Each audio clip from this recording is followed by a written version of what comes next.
Salut à tous, j'espère que vous allez bien. On se retrouve ce soir et on revient sur le match du PSG du côté de Monaco. Donc tout d'abord le contexte du match, le PSG devait se racheter de la défaite, de l'humiliation prise du côté de Marseille par rapport à ce no-match qu'a produit le PSG il y a quelques jours en Coupe de France. Donc du coup c'est un déplacement compliqué du côté de Monaco. Et de nouveau c'est une défaite en plus méritée, il n'y a rien à dire. Monaco de nouveau, bat le PSG de nouveau parce qu'ils battent souvent le Paris Saint-Germain ces derniers temps. Et le PSG de nouveau a produit une purge, un piètre match, en gros un match qui fait peur, surtout que dans 3 jours il y a le Bayern, eux qui se sont imposés 3-0 lors de leur match cet après-midi de Bundesliga. Donc que dire sur cette rencontre, le PSG je pense peut remercier Donnarumma, je pense que le gardien italien n'aurait pas été dans les cages du PSG aujourd'hui. Je pense que le score, au lieu que ça soit un 3, on aurait rajouté juste une petite barre sur le 3 là, ça aurait fait un 8, il y aurait peut-être eu 8-1. Bon, vraiment, s'ils auraient tout marqué. Mais voilà, il a été énormément efficace, Donnarumma. Et c'est quand même l'homme du match côté Paris Saint-Germain, alors que c'est le gardien. Ça fait peur, ça fait vraiment peur. Donc le buteur, c'est Warren Zaïre-Emery à la 39e minute du jeu. Donc voilà. Donc un petit coup d'œil aux statistiques du match pour vous montrer que le PSG n'existe plus lors des derniers matchs. Donc le PSG, c'est 59% de possession, mais 7 tirs pour seulement 2 tirs cadrés. Donc voilà, c'est beau. Alors que l'équipe de Monaco, c'est plus de 19 tirs, rendez-vous compte. 9 tirs cadrés. 3 buts, 6 arrêts comme de Donnarumma. En plus, c'est pas des arrêts où les joueurs de Monaco tirent du rond central. Non, c'est vraiment des face-à-face où il a 3, les joueurs de Monaco, quand ils tirent, sont à 3-4 mètres du but de Donnarumma. Il fait vraiment des arrêts décisifs. Donc voilà, on peut remercier bien sûr Donnarumma, sinon ça aurait été une humiliation, même si pour moi c'est quand même une humiliation parce que le PSG avec les stars qu'il y a, c'est vrai qu'il y a des blessés, c'est vrai qu'il y a des joueurs qui manquent énormément, j'en pense à Kylian Mbappé qui manque énormément, Messi il a manqué, tout le monde a manqué bien sûr les joueurs cadres, mais c'est comme ça, c'est un grand club en Europe et les remplaçants doivent être présents lors de ces matchs là. Donc il a fait jouer quelques jeunes, bon on peut voir que c'est quand même limité les jeunes lors des matchs de Ligue 1 tout ça, donc ça fait peur, je vous avoue vraiment que ça fait très peur, surtout avant ce match de Champions League. Je vais vous montrer rapidement le classement parce que niveau classement, le problème c'est que le PSG là prend plus trop de points. Donc le PSG c'est 23 matchs et 54 points. Bon, c'est vrai qu'il y a encore pas mal de points. Maintenant sur Monaco qui est deuxième, Monaco qui vient de gagner le PSG. Bon, il y a encore 7 points d'écart. Mais bon, Marseille qui joue ce soir contre l'équipe de Clermont. Si Marseille s'impose, ils vont revenir à 49. Ils seront à combien? Ils seront à 6 points à peu près 5 points à peu près du Paris Saint-Germain. N'oubliez pas qu'il y a un Marseille PSG.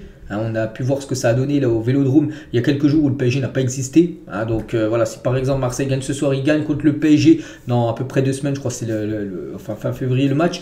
Et ils pourront revenir très proche du Paris Saint-Germain. Donc voilà, il faut faire attention. C'est vrai que le championnat n'est pas acquis. Et quand tu vois des prestations comme ça, ça fait peur. Surtout ça fait peur pour le match de Ligue des Champions mardi. Ça c'est vraiment très inquiétant. Donc voilà, pour dire du match. Donc voilà, Monaco a dominé. Monaco c'est eux qui ont les plus grosses occasions. Le PSG, que ça soit défensivement, c'est le néant total, mais vraiment le néant total. Offensivement, il n'y a rien. Neymar, il a essayé de combiner de temps en temps avec des joueurs. Ses collègues, que ce soit Hugo Ekitike, Carlos Soler, essayent de faire une 2, mais le problème c'est qu'il n'y a que la 1, il n'y a jamais la 2 qui vient. Donc voilà, c'est énormément de pertes de ballon. Il y a des joueurs méconnaissables depuis quelques temps. Je pense à Vitinha. Je pense à Soler et Ekitike, ça a toujours été le cas. Marquinhos aussi, il fait peur Marquinhos, il fait vraiment très peur. Donc voilà les gars, déjà ce qu'on va dire globalement sur le match. Bon, je pense que si vous avez tous vu le match, ça sert à rien d'en parler pendant 15 ans. Ça a été une purge totale du Paris Saint-Germain. On va noter les joueurs Paris du PSG. Voilà ce 11 de départ. Donc on commence tout d'abord avec le meilleur parisien directement, Donnarumma. Donc Donnarumma, je lui ai mis c'est les notes entre 0 à 10, le barème. Donc une note de 8, je lui ai quand même mis 8 alors qu'il a pris 3 buts. Rendez-vous compte, 8 c'est un très bon match. Non, quand je mets 8 c'est que déjà l'équipe s'est imposée, que le joueur c'est des joueurs offensifs, il a été buteur, double buteur, peut-être un triplé, 8. Mais là c'est le gardien, une note de 8 alors qu'il a pris 3 buts. Vraiment pour vous montrer, heureusement qu'il était là Donnarumma.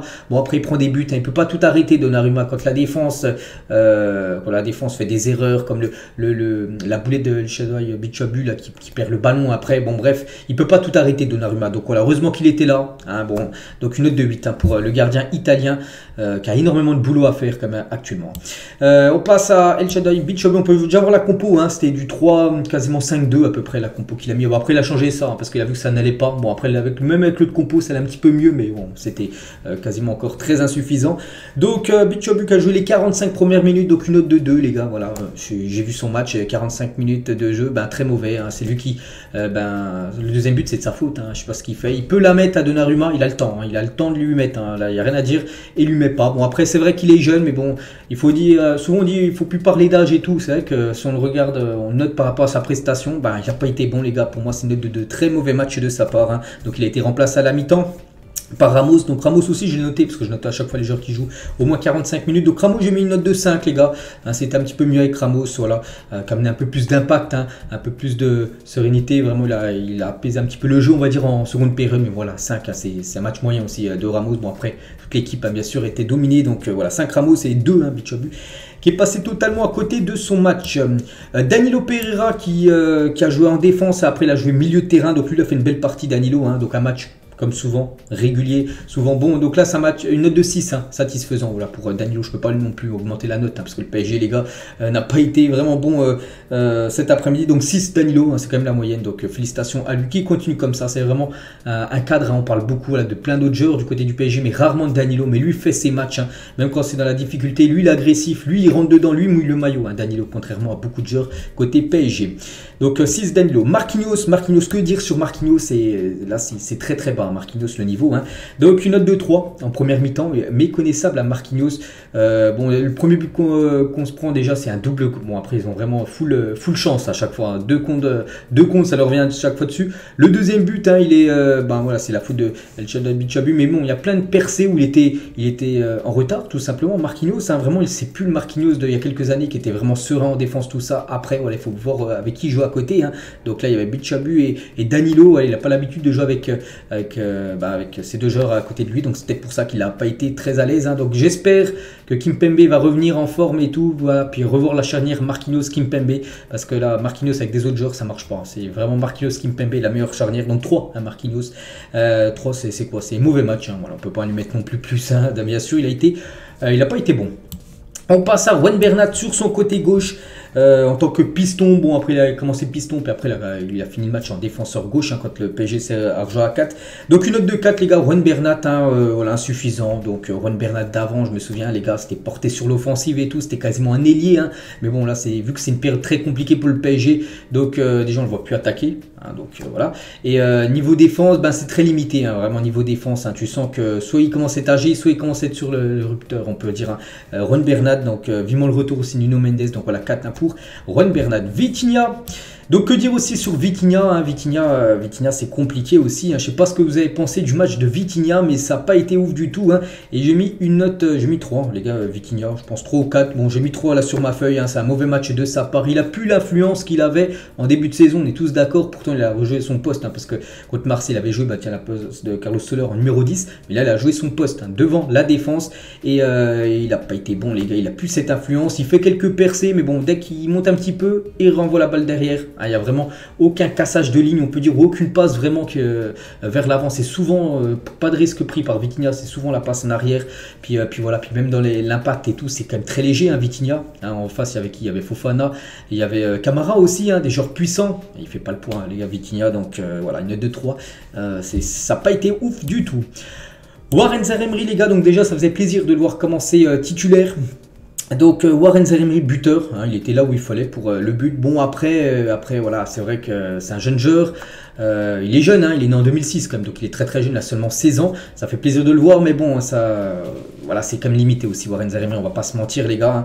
Donc j'ai mis une note de 5, je mets comme la moyenne parce qu'il a été buteur, il sauve au moins l'honneur côté Paris Saint-Germain, mais sinon voilà, très limité. Après oui c'est vrai qu'il est très jeune, mais moi je l'ai vu titulaire ce soir, moi je note par rapport à sa prestation, donc 5 Warren Zaïre-Emery, il a perdu pas mal de ballons, hein. En deuxième mi-temps, il perdait ballon sur ballon, il n'arrivait plus du tout à à rien faire. Bon après voilà, c'est comme ça, c'est un joueur pour le futur, bien sûr, il prend de l'expérience, c'est bien, il a été buteur, ça aussi ça fait plaisir, mais bon voilà, c'est limité, il faut Verratti, il faut le milieu de terrain, voilà, les milieux de terrain cadres, hein, parce que Warren Zaïre, je pense c'est plus un joueur bien sûr pour faire entrer en cours de jeu tout ça, mais voilà, titulaire, ça va être, je pense que ça sera compliqué, on va dire. C'est un joueur bien sûr pour le futur, on le sait tous. Pembele les gars, donc Pembele qui a commencé défenseur, enfin piston droit, hein. Donc une note de 4 les gars pour Pembele, hein, sur son côté, hein. Donc il a été remplacé par Achraf Hakimi en seconde période, donc aussi limité, hein. C'est vrai qu'il est jeune, on va le dire, voilà, comme Chabu, comme Warren Zaïre, mais bon, même s'il est jeune les gars, voilà, on parle plus d'âge maintenant, il faut jouer dans le monde professionnel, hein. Donc pour moi ça mérite une note de 4, hein. Voilà, c'est comme Juan Bernat en gros, voilà, les deux ont été insuffisants, donc c'est la même chose pour Pembele, ça a été pareil pour Juan Bernat. On finit avec le trio d'attaque, donc à pratiquement pas pesé, hein, le trio d'attaque, hein. On va commencer avec qui? Tiens, on va commencer avec Carlos Soler. Donc que dire, hein, sur ce joueur les gars, Carlos Soler qui n'a comme d'habitude pas été bon, hein.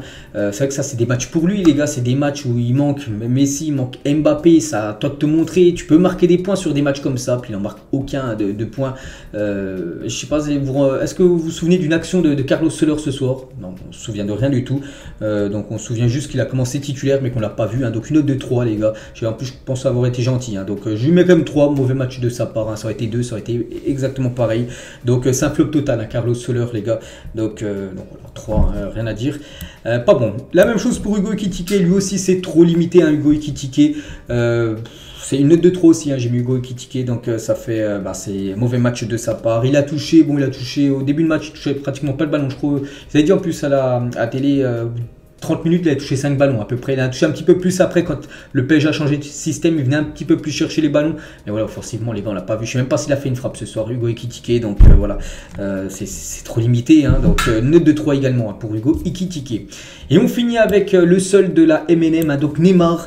Neymar qui a perdu beaucoup de ballons, hein. On a entendu à la télé, ils ont dit que je crois qu'il a perdu plus de 26 ballons alors qu'il restait plus que 5 minutes de jeu. Mais bon, Neymar, les gars, c'est le seul quand même qui a essayé de tenter des trucs. Il perd des ballons parce que c'est vrai qu'il en a touché, je pense, plus de 100 de ballons parce qu'il tente beaucoup de choses, hein. Donc je mets comme la moyenne, je mets 5 les gars pour Neymar, parce que c'était le seul, hein, on pensait voilà, qu'il pouvait quand même passer quelque chose, c'était par Neymar, hein, parce que Carlos Soler et Hugo Ekitike, on savait qu'il se passerait rien de la rencontre. Donc voilà, Neymar, bon après c'est limité quand, comme j'ai dit, hein, quand tu essaies de faire une 2 ou de combiner avec des autres joueurs, là c'est vrai que c'est pas Messi Mbappé, hein, c'est que là ça combine pas du tout, hein. Là tu l'as fait à Hugo Ekitike ou à Carlos Soler, Neymar ne la recevait pas, la ballon. On peut voir qu'il en avait marre aussi à la fin du match, hein. Donc voilà, 5 Neymar, donc en espérant le revoir combiné avec Mbappé et Messi, parce que là avec Hugo Ekitike et Carlos Soler, c'est très compliqué pour le Brésilien. Donc voilà les gars, je note tous ces joueurs-là, je note pas les autres joueurs parce qu'ils ont joué moins de 45 minutes, ça sert à rien de toute façon. À part Donnarumma les gars et Danilo, pour moi c'est les deux à la hauteur du match. Les autres, ils ont tous été, enfin peut-être Neymar et Warren Zaïre, vu qu'il a été buteur, à la rigueur eux ça passe encore, sinon tous les autres les gars ça n'a pas été bon, ça a vraiment pas été bon, c'est comme ça, on peut le dire, c'est la crise, hein, il faut le dire, là c'est la crise du côté du PSG. Donc il y a un match ultra important contre l'équipe du Bayern Munich, hein, j'ai dit les gars, c'est mardi le match contre le Bayern, et c'est vrai que ça fait peur, hein, ça fait peur, on verra, parce qu'il faut absolument pas se manquer, hein, lors du match aller, parce qu'après il y a le match retour chez eux, hein, qui va être très très compliqué, et voilà, donc maintenant voilà, c'est au PSG maintenant d'essayer de faire avec les armes qu'ils ont, mais là c'est vrai que c'est une période très très compliquée, et c'est vrai que c'est la défaite, rendez-vous compte, là, mardi soir, je sais pas si Galtier les gars sera sur le banc du PSG pour le match retour, hein, parce que ça fait défaite contre Marseille, défaite là contre Monaco et défaite contre le Bayern. Ça sentirait pas bon, hein. Là le PSG en une semaine aurait quasiment tout perdu, hein, la Coupe de France et la Ligue des Champions, même s'il reste le match retour, hein, il faudra après chercher la gagne là-bas, donc voilà, bon après on ne pense pas que bien sûr le PSG va perdre, mais bon s'il joue comme ça, c'est ça surtout qui fait peur, c'est que si tu avais l'espoir quand même que ça pouvait s'améliorer, là tu as l'impression qu'il n'y a pas d'espoir, hein, en jouant comme ça les gars, c'est rué vers la défaite, hein, tout simplement. Donc on verra, ça reste du foot les gars, on sait qu'à tout moment ça peut changer, on espère, hein, bien sûr, hein. Donc voilà les gars, ce que j'avais à dire ce soir, j'espère que ça vous a plu, n'hésitez pas à mettre en commentaire ce que vous avez pensé du match, hein. Bon je pense que vous avez pensé un peu comme moi, que ça a été une purge en gros, donc voilà, bon c'est comme ça. Je vous souhaite une bonne soirée, on se retrouve plus tard, ciao à tous.